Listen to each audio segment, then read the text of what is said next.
लेकिन पाकिस्तान के जो फॉर्मर मिनिस्टर फवाद चौधरी, उन्होंने कहा राहुल ऑन फायर, राहुल को वोट देना चाहिए।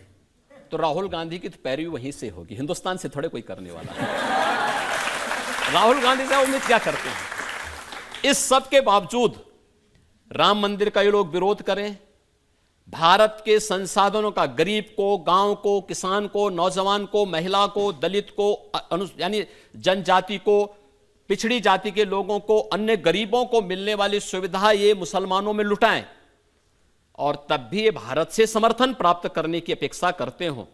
फयाज चौधरी जैसे लोग ही इनको समर्थन करेंगे। कोई सभ्य सोसाइटी भारत की और भारत का कोई राष्ट्रभक्त इनको समर्थन नहीं कर सकता है।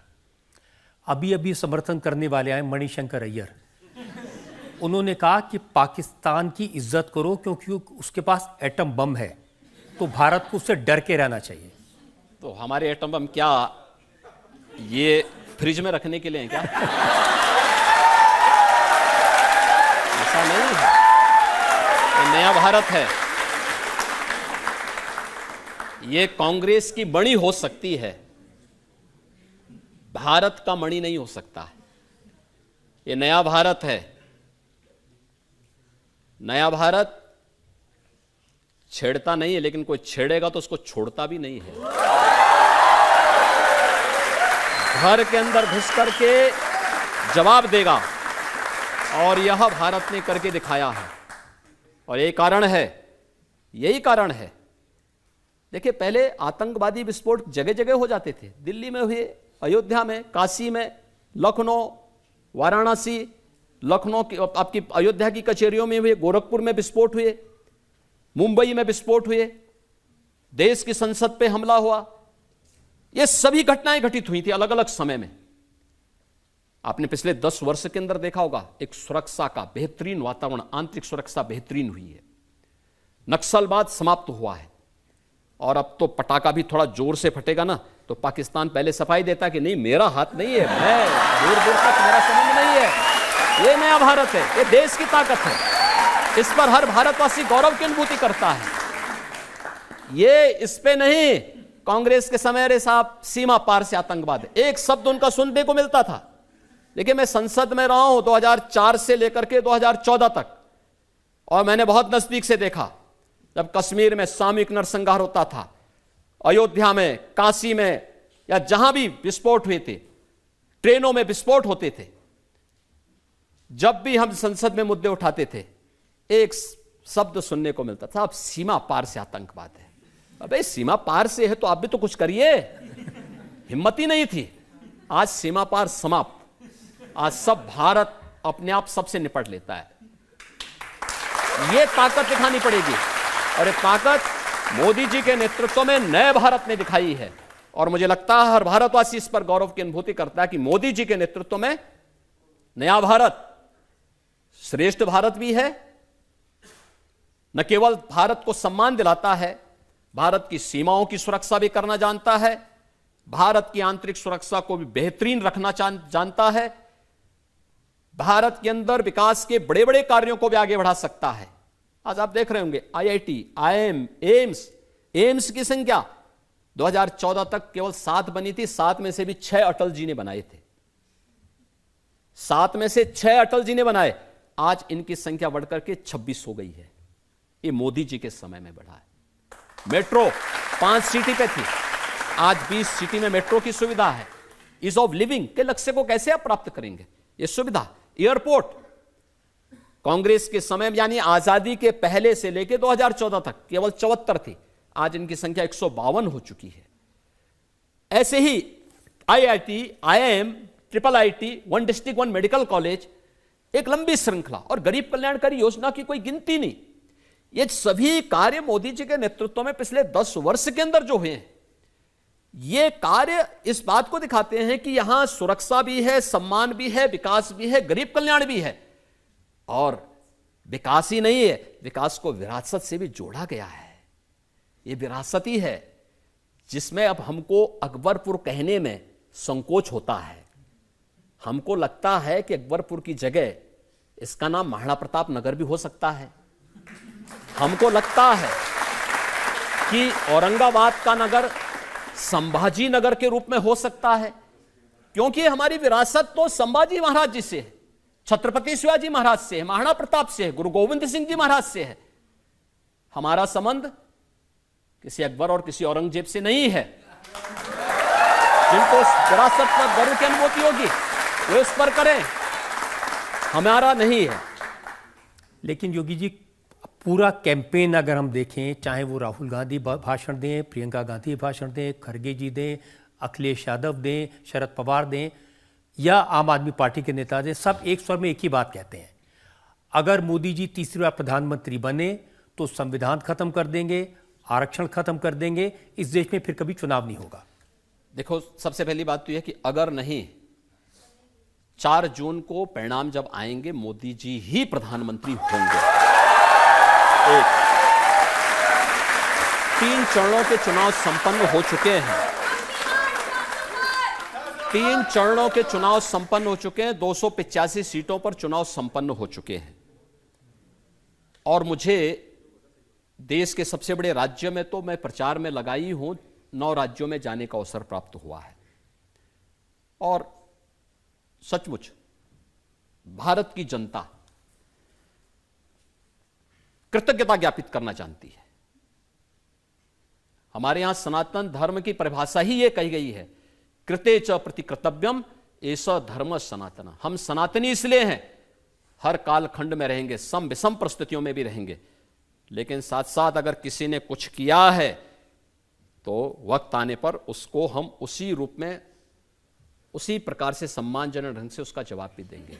मोदी जी ने किया तो मोदी जी को लोग उसी सम्मान के साथ अपना समर्थन दे रहे हैं, जहां जा रहे हैं, कहीं भी, वेस्ट बंगाल, बिहार, महाराष्ट्र, छत्तीसगढ़, राजस्थान, कहीं भी जा रहे हैं, जम्मू कश्मीर, उत्तराखंड, जहां गए सब जगह एक ही बार, हर एक जवान पर एक ही शब्द है कि फिर एक बार, सबकी जवान पर एक ही शब्द है। ये चीजें दिखाती हैं कि वो मगर नहीं या अगर नहीं, ये उनके मुंह से ईश्वर निकाल रहा है कि मोदी जी को फिर से आ रहा है, मोदी जी फिर से आ रहे हैं, तीसरी बार भी मोदी जी को ही बनना है। और कोई संदेह नहीं कि जो अब स्वर निकल रहे हैं कि अब की बार 400 पार होना है, तो वह भी उधर हम आगे बढ़ चुके हैं।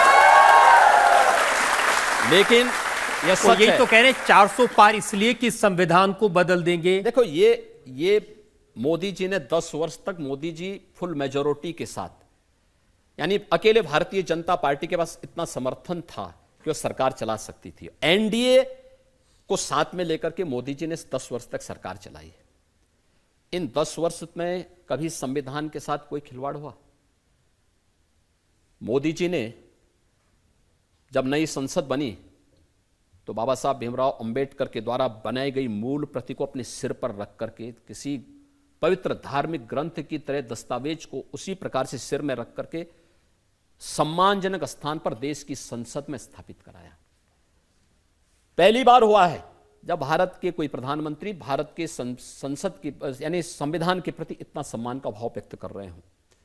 दूसरा, बाबा साहब भीमराव अंबेडकर के पंच तीर्थ भी मोदी जी ने बनाए।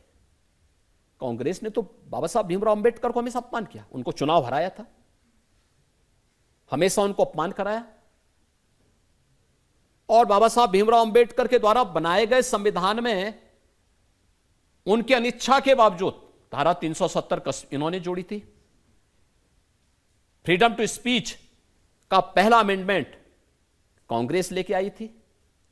42वें संविधान संशोधन के माध्यम से कांग्रेस ने, इंदिरा गांधी जी ने अपने समय में देश के संविधान में इतना व्यापक संशोधन किए कि 42वां संशोधन ही मिनी संविधान कहलाने लग गया। और इन लोगों ने पहले जस्टिस रंगनाथ की अध्यक्षता में एक कमेटी गठित की थी जिसने इस बात की सिफारिश की थी कि ओबीसी को मिलने वाले 27% आरक्षण में से 6% आरक्षण मुस्लिम समाज को दे देना चाहिए। भारतीय जनता पार्टी, एनडीए ने विरोध किया था।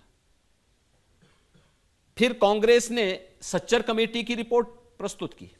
सच्चर कमेटी की, जस्टिस राजेंद्र सच्चर की अध्यक्षता में जो कमीशन गठित किया था, उस कमीशन ने भी इस बात की सिफारिश की जब उन्हें लगा कि भारतीय जनता पार्टी और एनडीए इस बात का विरोध कर रही है कि बाबा साहब भीमराव अंबेडकर ने बहुत स्पष्ट कहा कि धार्मिक आधार पर आरक्षण नहीं हो सकता, तो उन्होंने दूसरा रास्ता अपनाया जस्टिस सच्चर कमेटी के आधार पर कि मुस्लिम समुदाय से जुड़ी हुई कुछ जातियों को ही अनुसूचित जाति में शामिल कर दो, जिससे अनुसूचित जाति और जनजाति के आरक्षण पर सेंध लगाई जा सके। तब भी भारतीय जनता पार्टी ने विरोध किया था। आज कांग्रेस उसी साजिश का हिस्सा बनाना चाहती है। ये जातीय जनगणना, पहले जातीय जनगणना करेंगे, फिर जातियों को आपस में लड़ाएंगे, फिर आपस में लड़ा करके इनसे कहेंगे कि देखो आपस में आप लोगों में काफी मतभेद है, तब तक मुस्लिम समाज को आपके आरक्षण में से कुछ हिस्सा हम दे देते हैं।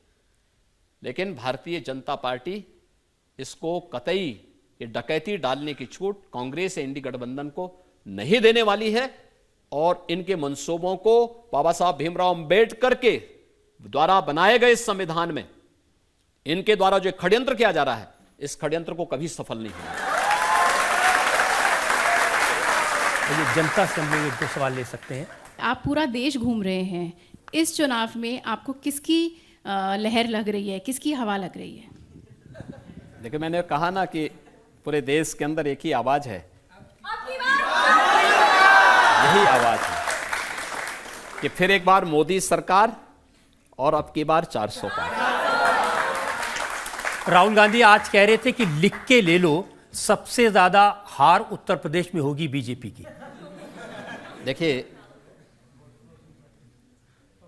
मुझे अफसोस होता है कि उत्तर प्रदेश में कांग्रेस की दुर्गति को देख करके 403 विधानसभा सदस्यों का हमारा सदन है, कांग्रेस के पास केवल 2 सदस्य हैं। देखो, यूपी में कांग्रेस को ढोने के लिए 4 लोग भी नहीं हैं, 2 लोग सीमित हो गए और अगली बार वह भी गायब हो जाएंगे। राहुल जी, मुझे एक बात बताइए कि अगर कांग्रेस में इतना ही जोश खरोश था तो 80 के 80 सीटों पे क्यों नहीं लड़ा यूपी में?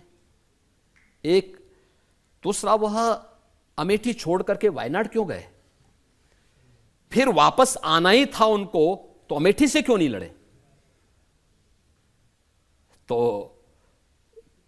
अच्छा है, ये हसीन सपने देखने चाहिए, भगवान करे ये सपने में जिए, क्योंकि इन्होंने देश को सपने ही दिखाए हैं। तो आज उन सपनों में जिए, खुशहाल रहें। देश पे जब संकट आएगा तो फिर यहां से छोड़ करके उनका तो पहले से ठिकाना है, तो अपने ठिकाने की तरफ लौट जाएंगे। तो क्योंकि ये तो वही है ना कि उड़ जा रे पंछी, ये देश हुआ बेगाना, तो ये लोग वही वाले लोग हैं। 4 जून के बाद मुझे लगता है कि कोई पूछने वाला नहीं मिलेगा। आप कह रहे 2 ये लड़के साइकिल पे घूम रहे हैं, कुछ नहीं मिलेगा?